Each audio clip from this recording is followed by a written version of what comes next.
Thank you for coming. And my name is Jonathan. I'm a guy that sells a bunch of stuff. Big deal. Okay. I'm kind of living the same thing that you guys are, as in I'm a founder. But unlike many of you that are solving big academic and technical problems, I'm a little bit of a sales focused founder. And so I don't have a problem with calling somebody up and asking them for something, which is very simple. But we tend to get in our own way sometimes. And I do believe that it's kind of the social awkwardness of calling somebody up and simply asking them for something. I believe this prevents us from distributing our materials and creating awareness about some of the great solutions you have to some big problems. So if this is you, I'm happy to have you here. And again, I'm kind of like you, as in I'm a founder trying to make it happen, and I don't I spend time, not money. So I'm not hiring a salesperson to help me validate or invalidate some assumptions or help me find surveys. Although I tried to a couple of times and it didn't really work out. And as I mentioned, I sell two very different things. I sell $4 software, $4 US software, and home care services. They're very, very different things. And a very different touch is required. Not that I've nailed it, by the way. Oh, I need to click forward. Yeah, so for these purposes, I've defined a sale as the series of mini conversions that leads to someone spending time and or money on you. I do think that if the social awkwardness of calling somebody up and asking them for something is a barrier for you, I think that thinking of each communication as a mini conversion, which I'll get to in a second, I think that will sort of remove some of the pressure you put on yourself by calling somebody up and making that big sale. Is you're looking for just mini conversions, and I'll talk all about those in 2 seconds here.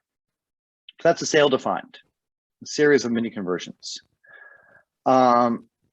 Yes, so as a types of sales we make, I put surveys and free trials in the same on the same page as making sales. Now, when I say the process is very similar, I really mean the number of outbound communications might be similar. It might take you, 7 to 14 comms to make a sale, and I believe it takes the same amount of communications to get somebody to try and actually use a free trial. We have to remember that we are in the attention deficit economy, and you have, some of the smartest minds in the world are working for advertising companies to try to get your attention. So getting people's attention for free trials, I think, should be treated the same process as if you were getting dollars. And again, feel free to interrupt. So I put all these together. Next, we'll look at some mini conversions. So any kind of agreements, you haven't done the next call, but they've agreed to the next call, especially if I'm on the phone and the person on the other end takes the initiative to say, let's queue up a next call. That's a good conversion. And it's a pretty stress-free conversion, again, if the social awkwardness is a barrier for you to make the call. Yet sometimes we're just looking to get information or advice. And this includes charming the gatekeeper, by the way, like maybe the receptionist, who again can be very territorial, and they probably have instructions to say no to everybody. So if you can get information from them as the right person to talk to, if you're calling a big company, then I think that's a pretty good conversion. And of course, agreement to try your product out, agreement to do surveys, and agreement to spend money. Specifically about the agreement to spend money, I find that, and I'm guilty of this as well, I almost act like I made a sale. And of course, getting the money out of somebody is like a whole other process, even after they've agreed to. It's very important to not wait too long after the agreement to spend money to really close. So agreement to spend money, again, is, I consider that to be a mini conversion. And that's cool. And then anything that really represents progress. I'll show you how to lay out these mini conversions now, sort of making a plan for your sales process. Oh, first of all, you don't need anything fancy. This is a prospecting spreadsheet that I made on Google Sheets. All this stuff over here, yeah, standard stuff. These summarizing each mini conversion, I think is really important, because here you're going to know how lean a customer is, as in maybe you can get where you need to be in 4 or 5 contacts. And then you'll see who's maybe becoming not really a prospect if you're not really making any progress and you're at 10 contacts. Also, this very simple contact log. In the future, I believe that this is how you develop a repeatable sales process, because the story kind of starts to tell itself. And even beyond that, where I am not there yet either. Also, if the mini conversions are briefly summarized in each contact point, then you're also going to be able to create a script type of thing, or bullet points, and you'll be able to hand that off to somebody. So it also is a key to scaling, even though I'm not there yet. I'm still really in launch with all of my stuff, but I found doing this really, really important. There's nothing worse than calling the wrong people. So I don't go and buy lists. For a while, I did that with my $4 a month sales software. But I felt like I was banging my head against the wall, man. I'm not looking to call 100 people and beat market conversions by converting 1.6%. So I would suggest in the early stages, we all do things that are not really sustainable to get sustainable, weirdly enough. Spend more time on your list, do a little bit of due diligence, have a little bit of a note here of why you think they might want to talk to you. And sometimes you can even state the nature of your relationship if, for example, it's a warm intro, which is where we all start. Who do I know that might know somebody that could be interested in this? There's a lot of people there. And if we have good initial talks, to skip down to follow up is to follow through. I don't know how many times in the early stages I have had a great chat with somebody, and then I follow up a little too late, and I believe it's either gone cold, or I just simply primed them to buy from my competitor. I just sort of like got them excited about it, and then they went and bought through my competitor. So don't prime your prospects to buy from somebody else, and make sure you follow up and follow through. And finally, and I'm going to repeat this one a few times throughout the rest of the presentation, which we're about halfway. You do kind of have to hit some metrics, and as a sales focused founder, I mean, people say, oh, you got to call my salespeople can call 60 people a day. And that's great, but then you're doing absolutely nothing else. So as a founder, I think 5 to 10 new conversations a day while following up with your existing leads, the story will start to tell itself. In fact, if I do nothing else, I will make sure I hit this, because the insights just start rolling in. You make discoveries and you kind of crack the seal every day on outbound communications. And this goes for surveys to sales, anything.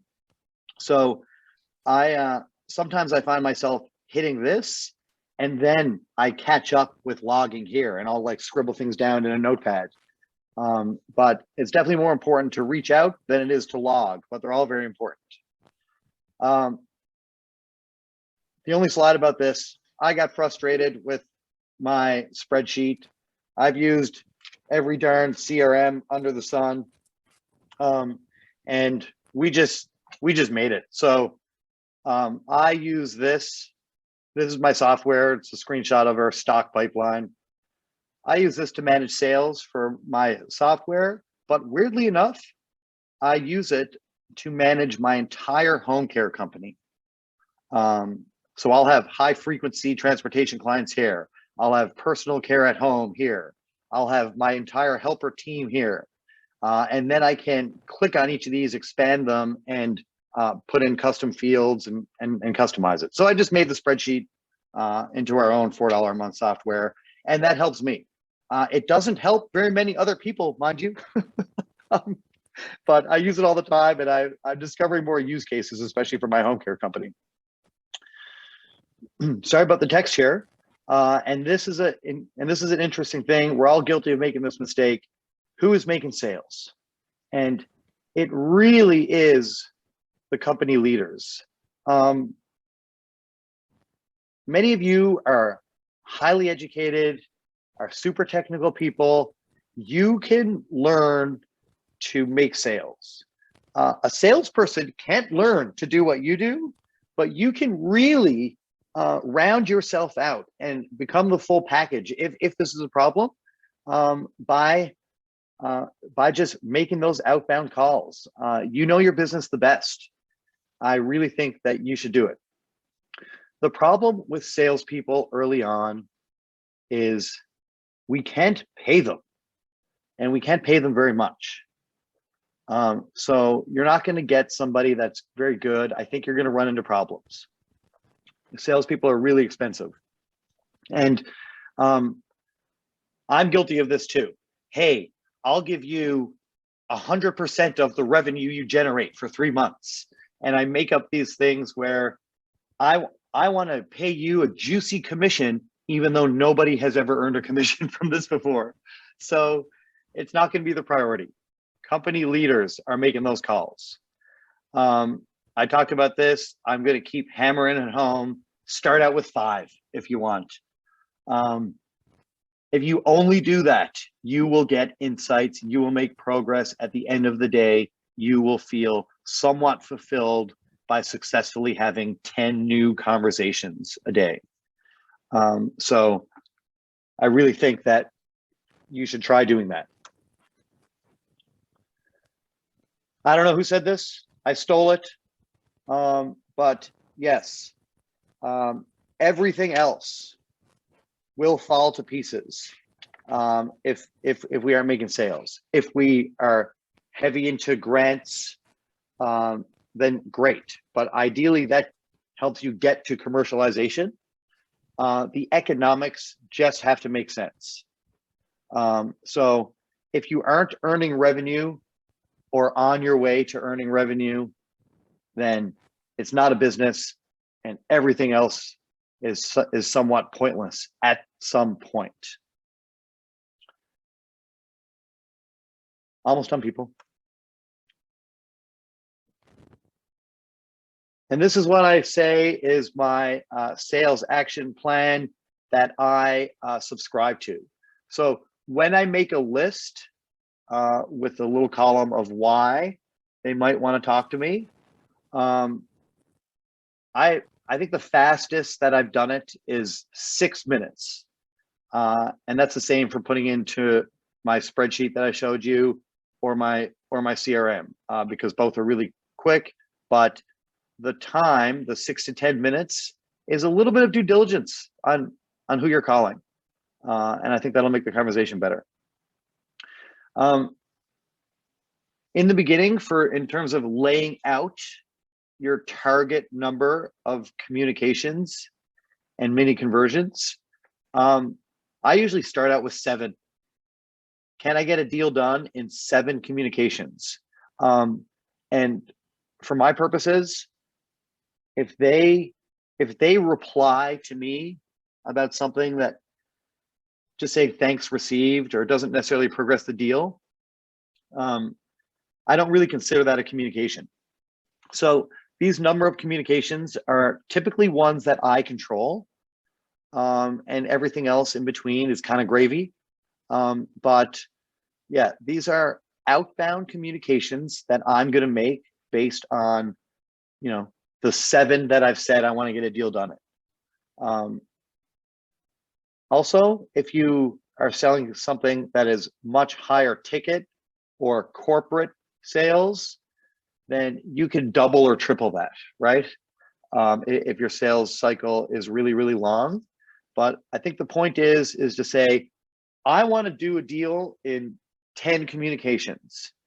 And on your spreadsheet, even before you call somebody, you might say, communication 1, I want them to agree to the second call. Communication 2, I want them to agree to look at my PDF.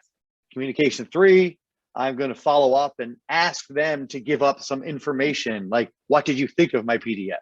So these are all low stress mini conversions before you ask for the dollars or the free trial. Yeah, and again, sometimes if I'm just feeling it, I'll just go to one of my lists and I'll say, you know what, I'm having 5 communications before lunch. Screw this, I'm doing it. Even just with scribbles, it's often the most progress I made that day. And especially if we're very academic people that work, in a lab. I mean, there is unlimited things that you could do to work in your business. So I really encourage you to try to distribute that as well, and do some soul searching. If you're doing, I guess, what my fiance says is productive procrastination. If you could do some soul searching and have sort of the self-awareness to say, wait a minute, I'm just doing this because I don't want to pick up the phone or send that email. Then you should shift over to doing what you don't want to do. But it's important to recognize when you're doing productive procrastination, and the insights lie in those outbound communications. They just do. As a bit of a social person, I've been guilty of doing sales unintentionally. I might meet somebody out on the go and they say that they're a small business owner, and I tell them about my CRM and they use it. That's kind of gravy, but I shouldn't be too proud of myself, because arguably, why the heck didn't I find this person before? So follow up with great intention. What did in the book 0 to 1, what did they say? Oh yeah, they said Steve Jobs, the greatest thing he designed was not the iPhone. It was a executable multi-year business plan. The greatest thing he designed was his business. And you can damn well be sure that distribution was included in that. So I think that you can plan out your communications. I think I'm just about done here.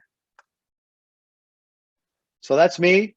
I'm the co-president with a software developer of my CRM, and I'm co-founder, and I just did this certified professional consultant on aging professional designation, and I'm co-founder with a nurse for this home care company in Kingston.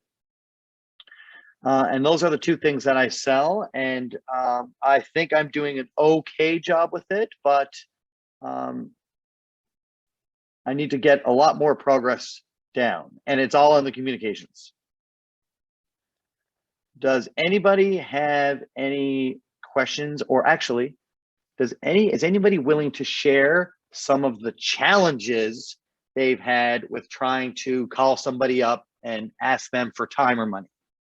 I would love to hear about some of that if you're willing to share it. Can I go ahead? Please. Sure. So I'm Nargis. I guess you know about our company, Ohana AI. We're part of Wings as well. So we are having a lot of problems with this customer discovery journey. So we're like 5 people, and I asked everyone to send, cold calls on LinkedIn. And like, I would say 50 messages. We just got 3 replies. Yeah, 3. And then that was very, I don't know, we got very discouraged. And then after that, I tried to get through my connections from Queens. And then we have about like 10, but for today and tomorrow. But I'm guessing like for 5 weeks, having only, 13 conversations, that's nothing.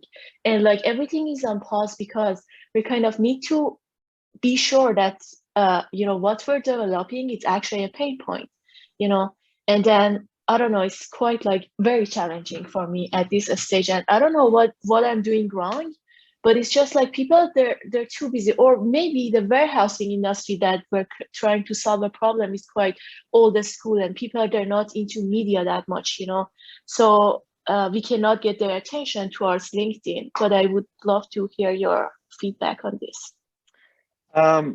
Really interesting. Question for you. So you sent 50 single messages and you got 3 responses. Yeah. So 6% of people message you back with only you reaching out a single time? Yes. I mean, in the attention deficit economy, that isn't bad, because all you did, like, they don't even know about you. So you created awareness and you got a mini conversion in just a single reach out.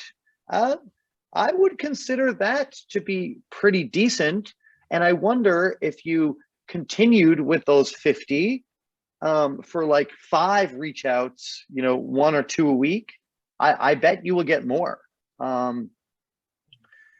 In terms of customer discovery, I spent $180,000 over 4 years on false positives from my customer discovery. I had surveys that were, I was a salesperson giving the surveys, but anyways, I got tons of false positives. But if you're confident if you had a good exchange with these people, and I would like to learn more, I think that you did pretty well for just one single communication when they don't know about you. It's only beginning. Are you using LinkedIn Sales Navigator for like $85 a month by any chance? No, it's just a LinkedIn Premium, so I can message these people, whoever I want, like even if they're not into my, contacts or followers. And it's B2B, correct? Not B2C? It's B2B, yes, correct. Yes. Okay, cool. Yeah, so I mean, I want to learn more, but I don't think that that's a failure. I think it's decent. And I hear you mention something about if you're solving a high enough value problem for them to pay for, that's another challenge for you, is it? Yes, exactly. So yeah. So go ahead. Yeah, go ahead. Sorry. Yeah, I was going to say, so in the customer discovery, like, are you asking them if they're willing to get on the phone and answer a survey? Is that your discovery? I'm asking them for a 20-minute Zoom call. So Cool. I'm not sure. Yeah. You know what? That's a big conversion. I find that getting people's time to do something on their own time is a lot easier than getting people's time for a Zoom call, for sure. So if you're discouraged, you might be able to push the request for a Zoom call out a few more mini conversions. And then you kind of have to fill in what kind of information can you get from them without asking them to commit to a Zoom call. Like, because by asking them for a Zoom call, I think that we're saying that nobody will, we're saying that we're not giving them the chance to do anything on their own time in between a Zoom call. So in my experience, asking people for a Zoom call is a big conversion. Yeah. Okay. Yeah. So maybe you'll be able to get some information from another 10 if you say, hey, do you want to maybe answer the survey and help us solve this problem? Also, if you prefer, we can do a live Zoom call. And you also give them control too, apparent control. Yeah. Can I have a comment, Jonathan? Please. This is Florina from Co-Plasma Group. Thank you very much for your presentation. I enjoyed it. One comment that I would like to make is that for the first time, I heard a salesperson putting emphasis on quality of the list. And I want to congratulate you for that. It is so pertinent. And I've been on the receiving ends of many cold calls, many hits from people did not take even 5 minutes to see that they have no relevance to me whatsoever. And I'm thinking to myself, if you couldn't take 5 minutes to look in what I'm doing and why should I be talking to you, I'm not going to give you 5 minutes to even answer your message. Yeah, me too. And I've been through a lot of these workshops, but I feel like massive lists are more for, like, if you look at Air Canada, and a lot of their stuff gets filtered to spam. And if you look closely at the emails they send from, the email changes all the time. And the email changes all the time is because it's part of their model to literally throw spaghetti at the wall, and you essentially buy or die. And because of that, their emails get blacklisted, and then they just create a new burner email. So as a startup that's long, oh, by the way, I once got my email and URL blacklisted as well. It took me 3 months to get out of it, but yeah, it's worth spending time. We beat ourselves up, man, if we just get these massive lists. We just beat ourselves up. And Absolutely. We're all founders. We're doing so many different things. We want to make, if we're making 5 to 10 comms a day, they better be high quality, and you should do some due diligence on them. So thank you for that. And I'm glad we're aligned there. Well, thank you for mentioning it. And I thought it was just in the context that what Nargis, sorry if I mispronounced your name. In the context of what she was saying, I thought that the point of quality of context list or client list is very important to emphasize.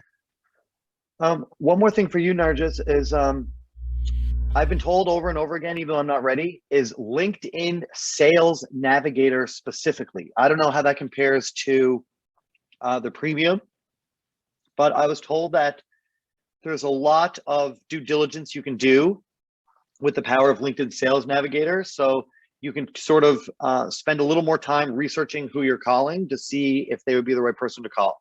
I think it's like $85 a month, and I don't think you need premium to do it as well. I'm not there yet. I'm still earlier than that in my 2 businesses. Yes, Joshua, you something? Yes, I was wondering, with my customer discovery, I'm running into a brick wall with none of the people I'm contacting are in locations. I contact post-secondary schools, and most of the alumni services people are working from home. Do you have any tips or tricks to with cold calling with emails over, like, I have a little bit more personal, kind of side with my phone call skills over, sending a generic email. So with reaching out for that first time, do you have any tips or tricks that could kind of get them interested? Ah, yeah, brother, I'm living it, man. I am living it. I mean, how do you feel when your phone rings now in 2021? I'm like, who the heck? What the guys? Like, yeah. So, who dares call me? Yeah. So, I think that calling, you have to be extra brief and not pitchy. And again, I'm living this problem. I'm right here with you. I think that they don't give a flying flock of seagulls what my name is, well, the name of my company. In fact, don't say your name or the name of your company. They're never going to look you up on a cold call. You have to hyper focus on them only, man. And even then, it's tough. Yeah. In fact, sometimes what I do now is I look up the number, and it might be hard for post-secondary education, but sometimes there's cell phones there, and I'll start writing a text. And if it flicks blue, I might even text them first.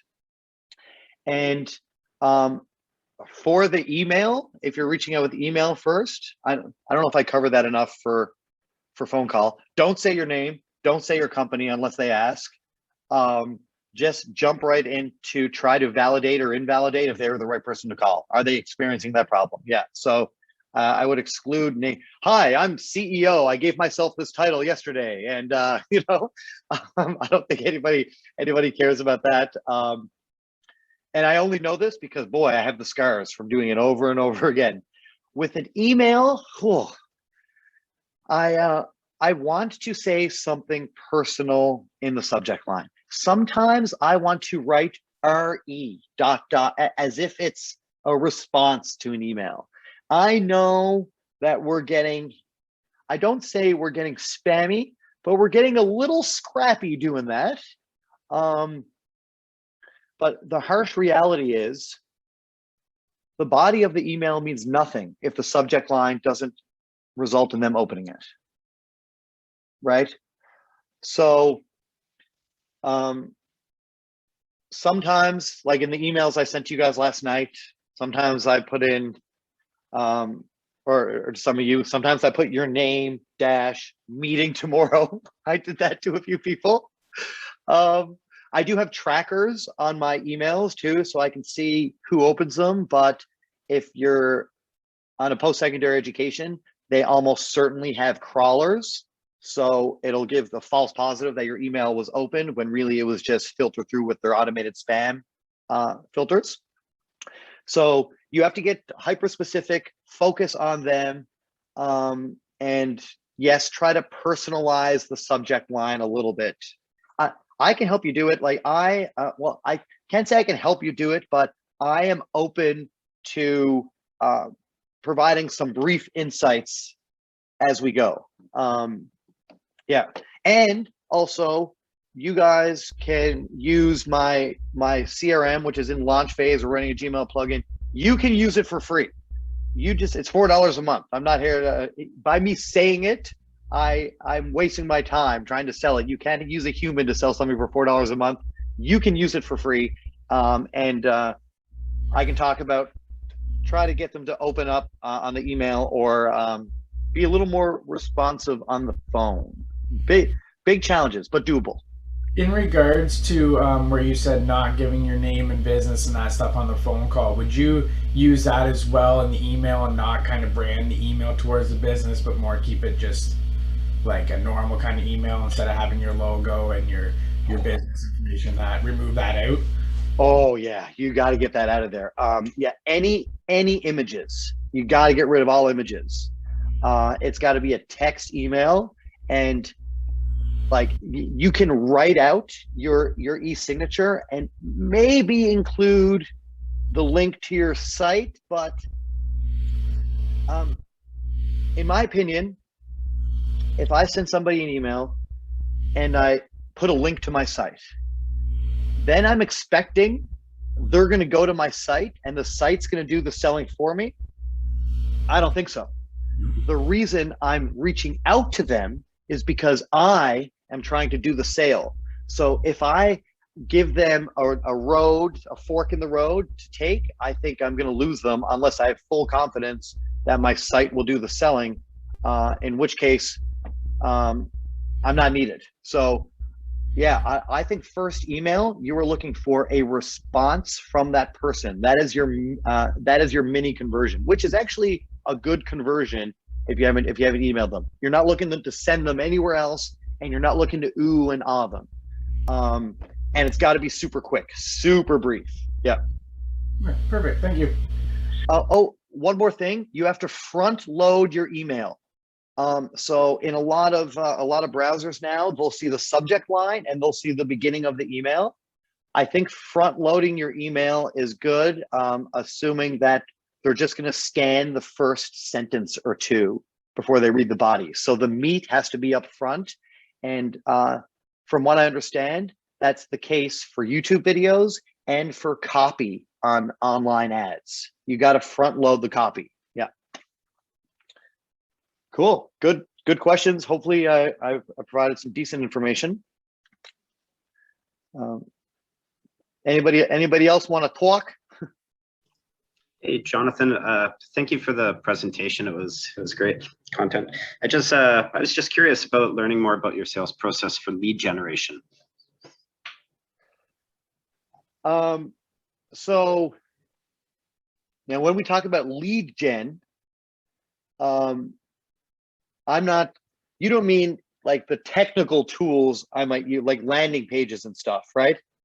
Well, yeah, that could be part of it. I have not had success yet without me making the sale. So I cannot get somebody to buy my stuff intentionally from landing pages yet, but also I'm not spending money on marketing. So my sales process for lead gen is me validating or invalidating if they have the problem that I think I can solve. Yeah. So I'll try to get them talking. And if I'm emailing, I don't know, if I'm emailing a little bit of an older person that I know makes sales, whether it's insurance for their small business, real estate, I'll try to get them talking to say, hey, are you using a CRM, or do you find that they're a little bit too complex and too rich with features? Like, I think that was a little too salesy, but I try to ask them, I try to get them venting about the problem, basically, right? Yeah. And if they're not venting about the problem, I don't ask too many questions, because then it sounds like a survey. And then if you ask too many questions, you're getting into the mini conversion of a survey, right? So I'll try to hit them up with like one question. And I just want that response. If they respond, that's a mini conversion, that's a lead, that's going in my CRM. If they don't respond, I'll probably just leave it in the spreadsheet, or I actually just make it yellow if I've had no response. So I'll lead with questions and try to get them venting about the problem. Yeah. And just a second part to that question, do you have experience hosting your own webinars, lunch and learns to attract people? If so, do you find there's any value through your experience with that kind of approach? Yeah, I think truthfully, webinars, I mean, I've done a pile of demos and for real estate brokerages and stuff like that, but I haven't executed on the formal webinar thing where you have a landing page. If you're B2B, it's on LinkedIn. And if you're B2C, it's on Facebook. They input their information, they join the webinar. I haven't done that. I'm not that far along yet. I'm not that good yet. And also, that costs money. And let me tell you something, marketing money goes away really fast. Yeah, so I'm looking to, I've tested, like, I'll spend $200 on this ad, and I'll see if I can get anything and then repeat. I haven't been able to do it, pal. And I do hear that if you're spending money in marketing on landing pages and webinars, I do hear that you have to be prepared to spend for multiple months, especially if you're in the awareness stage.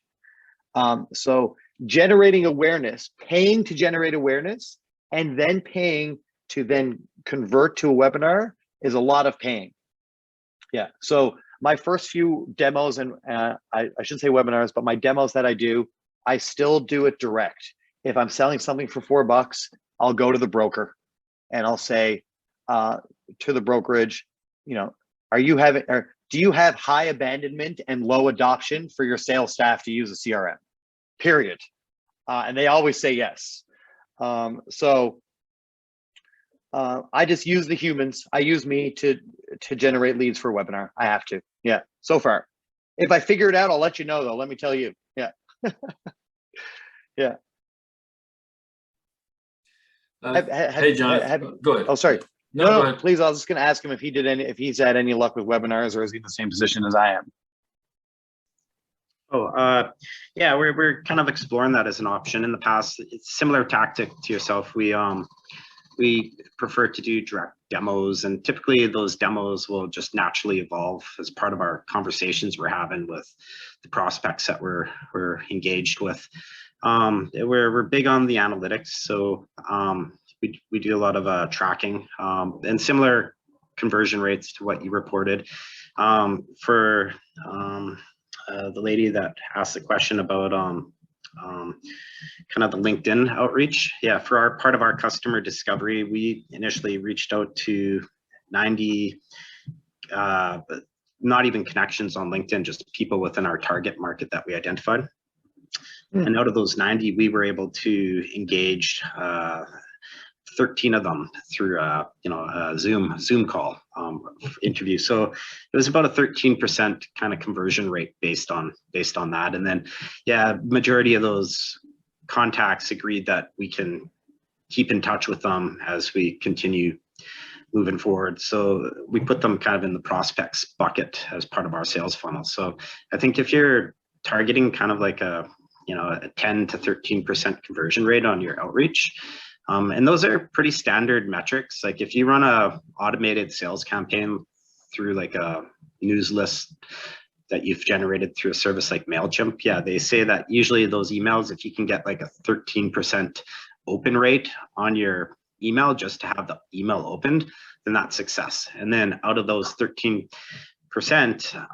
you should try to aim for about a 2 to 3% conversion rate where they click through, they go to your website, and they actually complete a purchase. So if you send 100 emails, you'd expect 13 of them to open it, and then at least 2 to 3 to actually make a sale. And that's kind of the automated approach of sales kind of generation. So typically those are the benchmarks that we try to align to as well. So good.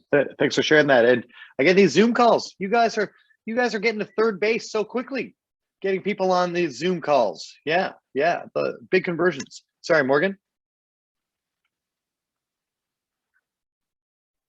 Hey, thanks again for the great webinar. It's great to hear the reinforcement about being personally involved and really embracing it. Because when you get working on so much of the product side, it's easy to drift away.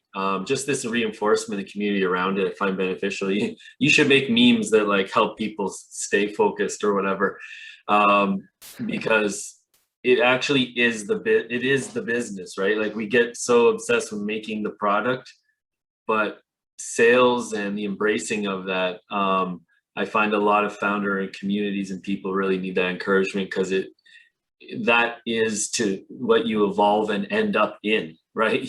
You end up just on the board doing sales at events. Like if you think about the destiny of your job, It is actually just becoming the salesman. And so practically what I'm just finding trouble with is you have so many channels that you're encountering people with. From email to phone conversations, Twitter DM, LinkedIn, and stuff like that. And you have this wealth of tools available, the one you've created. And what I'm gathering from what you're saying is, or what I've been finding along the way, is the need to really make quality notes about those individuals, things they've said, ways of connecting back. And I've been putting in a few systems in place to make that journaling about that person better, not just sales notes, but somehow like figuring out how to do that while keeping up with the rest of the company tasks.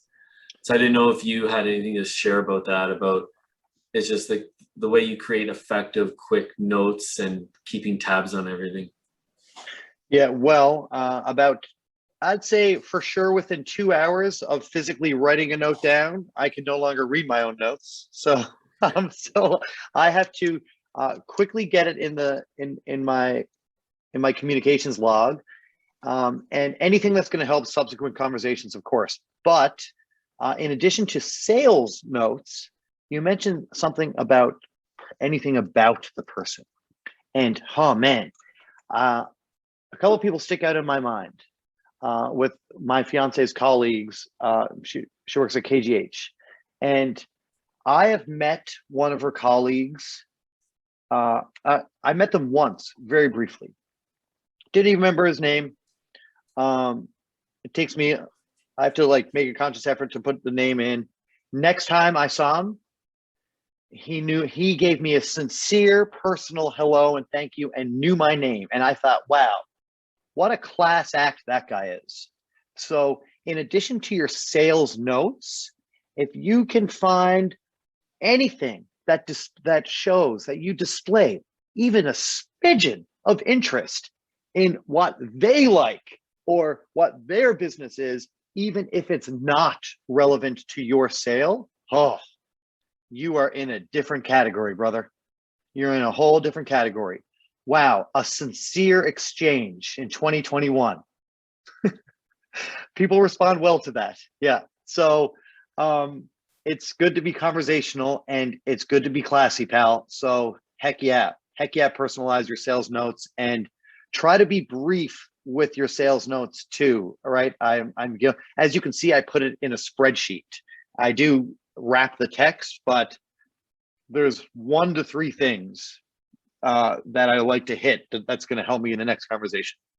Great thinking. Yes, 2021, sincere exchanges. Sorry, guys, got a little excited there. Anybody else? Oh, Florina, you're gone. That's cool. I think we're kind of getting towards the end. I'll show you my cat, Lois. Does anybody else have any more questions? Let me open the chat here, Amanda. Okay. I don't think so. I see Joshua also has his cat. What's your cat's name? Mr. Gussington. Oh, that's nice. That's nice. I'm surprised it doesn't have like a fluffy neck scarf tucked into a suit jacket or something like that. He was sleeping. I just picked him up. I'm not gonna lie. Okay, good. Yeah. This is Lois. I have 2 other cats. They're just not in this room right now. Nice. Cool. I like all of the branding you have going on there. Thank you. Yeah. So do you guys fabricate or wrap vehicles? But like, are you a branding company? Or are you a fabricator? No, look up. I just I have these skills from my education in college, whatever. We're looking at making a platform for post-secondary schools to access their alumni and revenue or generate ad revenue and that stuff. And we're going to be creating scholarships from the platform. Oh, so that's the main thing. Okay, and you just have awesome graphic design skills to go along with it. Yeah, I did my photography, videography, that kind of stuff. So this was that took me like about 20 minutes to fire up. Nice work. Took me about 8 hours to design that presentation. So It was good. It was clean for sure. So it was, yeah, I like your CRM tool. It definitely looked very, very clean and simplified. Like I use a fair amount of them, so I like the look of yours for sure. I had to be a master of exclusion. So I will give a warning with my CRM. We don't do mass emailing. We don't like, I'm not trying to get somebody to use a whole nother email. It is just a sales whiteboard in your office. We log communications. You have a visual pipeline, and you can send yourself text and email reminders to say, hey, follow up with Josh. He said he was interested last week. That's it. And if you find it useful, there's a million out there. You guys, I'll give you free access. I will have to do something on the back end to make it free, but anybody in Seaway can use it for free. I just might ask you for some feedback. Yeah. Well, the quick feedback is, you know, I was starting to adopt no CRM. So I think you're definitely going in the right direction where things are going back to a boiled down display type of thing. No CRM has a bunch of more bells and whistles, but boiling it down back to that is definitely what a lot of people are tackling. Yeah, my former partner, when I made this, is an accountant, and he was like, open rates? What? Email, like, Lada, how many people did you call today? What did you talk about? How about that? So it was really great. Yeah, and that's why I made it. Anyways, I'm easy to reach. Look forward to seeing you all, and hopefully a game of ping pong and some social. Before the pandemic, we started a coffee club, actually, with the developers from RateHub, but we had 1 cup of coffee each and never saw each other again. So yeah, hopefully we'll start that again. Some Thank of them you, are everybody. back, actually. Some of the Rate Hub people are back, or some are back. So maybe we can do that again. That would be awesome. I would love that. Good to see you, Mike. Yeah. Thanks. Thank you very Awesome. much. Thank you so much, Jonathan. Yeah, thank you, everybody. We'll talk soon. Looking forward to seeing you.